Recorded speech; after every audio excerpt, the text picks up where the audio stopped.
blue for me and you. And I think to myself, what a wonderful world.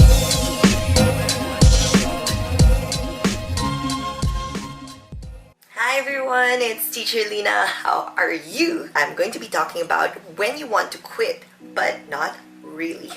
And I'm going to base this off of my personal experience. Maybe you feel like this and I can give you some tips to help keep your spirits up. I'll just give you my personal advice and maybe some encouragement to keep on going and to keep on dancing.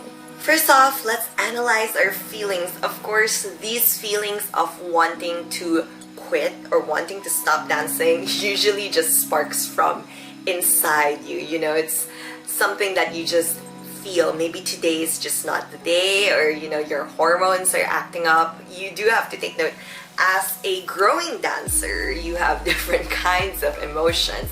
And personally, when I was growing up, I really had this phase where I hated ballet, and I would tell my mom that ballet just doesn't love me back, or I love ballet so much and it just doesn't love me back. Dramatic childhood moments coming back. My mom used to say I was one of the craziest kids ever, and probably because of all my hormonal imbalances. I went into company really early, so I got a lot of stress from that, and I'm not blaming them again. I think that was personally my decision and our family's decision to do that, and I was 13 and I left when I was right before college, somewhat in 19 years old. So that played a lot in my emotional kind of state. I feel like you can narrow your emotions into two things, and those are the emotions that are controlled by external factors such as your school, the pressure you get from your peers, wanting to fit in, and maybe your parents pressuring you. And the second is your internal feelings, which is I'm not good enough, I'm not gonna go professional, why do this? And your hormones. You have to consider your hormones.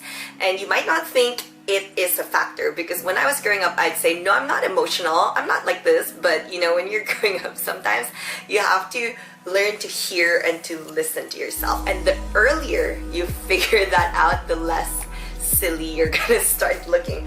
But you know, we all have those moments where when you were young that we kind of regret saying, or the emotions that we couldn't control. We're still kids and we're still growing, so even as you get older, sometimes you do have those moments, but the important thing is to identify them. So what are these factors that are affecting you? Personally, what was affecting me more than peer pressure was my own emotions. My parents were not very pressuring.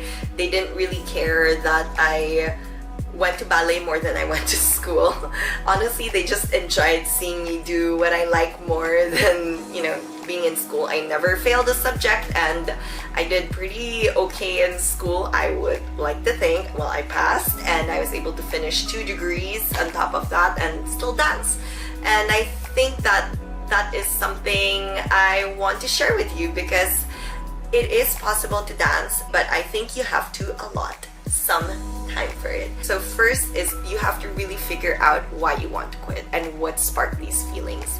And that might help you assess where to start when you start feeling these feelings. Taking a break is really good for you, because the common unhealthy mindset that pops into your head when you start feeling like you want to quit is, first off, like you start pressuring yourself, like you just keep on pushing even if you're really tired. So I feel like that's really unhealthy, and older people or people from older generations would say that we baby ourselves a lot, but I don't think it's babying yourself if you learn to give yourself time to rest and you give yourself enough time to also recover. It's kind of like how your body wants to recover, right? When you are tired, you have to go to sleep. So it's the same with this. If you are tired, you go take some time off and you rest. Sometimes also an unhealthy mindset would be your ego. Things like you just push and push and push, or you try to justify things. There's so many unhealthy mindsets you can gain from, you know, this or these experiences. But I want you to know that it's not just in ballet that this happens. This happens in work. Every time you're pushed to a certain limit, especially with ballet or with your mindset or with keeping on going, because ballet is so technically, you know, like it's so technical. Like, it's so important to be really technical and be really somewhat perfect but not perfect. You get this really, I guess, unhealthy mindset of wanting to push and push and push. But I want to tell you that there is a balance to that, and it's okay to push, but it's also okay to hold back sometimes. And that happens when you're dancing. When you become a really good dancer, you see a lot of amazing dancers do this. And I think that's something I want you to know for yourself, that it's okay to hold back sometimes. And there's a time to push and there's a time to hold back. So wanting to quit is really normal, absolutely. I haven't stopped dancing since I was 3. Honestly, the longest break I took was 6 months after I left the company, and I went straight back into dancing. But I think that's also because my mom was such a big pusher.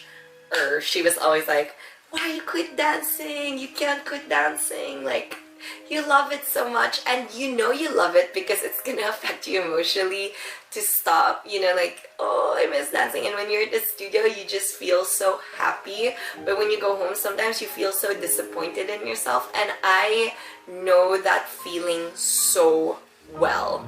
And there are days you come home from the studio feeling like you're so light and so wonderful. And I think it's okay to feel all these emotions. It's not at all babying yourself. This is just giving yourself the permission to feel all of these things. And it is totally fine to feel all those things. And finally, just to finish this off, because I just told you it's fine to feel all those things, if you are unhappy, I think that's a totally different thing. So if it doesn't make you happy, and I don't know, you are the only person who can do this or solve this on your own, your teacher can't. Becoming a teacher, I realized that it's really hard because we can't really control the emotions of what our kids go through. So you have to think of that when you think of your teacher. So sometimes you say, your teacher doesn't give you enough attention, your teacher doesn't do this. I would say stop blaming your teacher, because your teacher can't control what you feel. And we also just try our best to try to accommodate each and every one of you. So my advice is, you know, create a good relationship with your teacher, and if you can, go find someone who will encourage you and who can do that for you, because I would think that I do that for all my kids, because that's how I maybe used to be, where I used to do that to a lot of my teachers, and I used to just point blame on everything, realizing later on that they couldn't really control anything that I was going through or anything that I would do outside of ballet, which would affect me inside the studio. So that's my advice for you. You know, try to create a good relationship with your teacher, or any teacher for the matter, that can encourage you in your dancing. Next advice is to also consider always the consequences of stopping. If you worked really hard towards something, I feel like it really is a waste of, you know, to just suddenly stop something you love. And I'm not saying that, you know, you shouldn't stop, because it's okay to stop also, but doing it as a hobby, and that's my final note, is that you can always keep ballet as a hobby, and it's going to be so much fun to do so. And right now there's so much adult dancers popping up and so much adult dancers coming out left and right, and I get so inspired even as a teacher to train them, to watch them train, and to just see them grow as a person.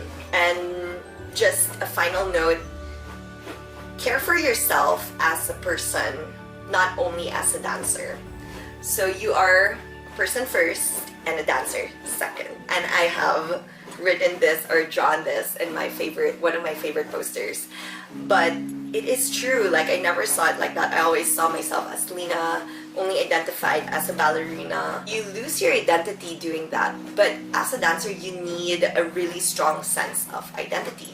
And that's not just about being a dancer, but being a person. So that's my last advice. And if you ever feel like you want to quit, you can always change your mind. If you want to stop now and then you want to go back later, you can always change your mind. Don't make things final, and that's fine. But commit to something and get strong sense of principles, and maybe you'd want to come back again. And I hope you guys get some inspiration from this video.